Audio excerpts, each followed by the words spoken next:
তুমি রহম করো। শুনেছি সিলেট নাকি বন্যা হয়েছে। এইভাবে বৃষ্টি হতে থাকলে আমাদের এলাকায় বন্যা হবে।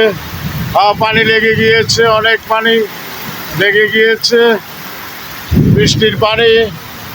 আল্লাহ তুমি রহম করো। কিছু কিছু ওহাবির দলের লাগিয়া নবীর দুশ্মনের জন্য আল্লাহ হয়তো আমাদেরকে গজবের আলামত দেখাচ্ছে, কিয়ামতের আলামত। বৈশাখী ঝড়ও এমনভাবে আসে নাই, যেমনিভাবে আজ আষাঢ় মাসে বৃষ্টি আসছে। এরকম বৃষ্টি আমার জন্মেও দেখি নাই। এই ওহাবির দলের জন্য এই গজব নাজির হচ্ছে। আল্লাহর নবীকে যা খুশি তাই বলে, সেই জন্যই আল্লাহ আমাদের উপর এই গজবের আলামত দিচ্ছে। আল্লাহ তুমি রহম করো।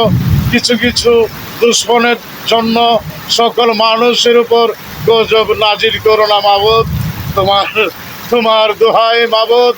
আল্লাহ রাসূল, ইয়া রাসূল আল্লাহ, ইয়া হাবিব আল্লাহ, নবীজি, আল্লাহর কাছে আপনি মদিনা হতে, আপনার রজা হতে আল্লাহর কাছে সুপারিশ করেন যে আল্লাহ যেন আমাদেরকে রহমত নাজিল করে এই ঝড় বৃষ্টির হাত থেকে যেন আল্লাহ আমাদেরকে রহমত দেয়। আলহামদুলিল্লাহ।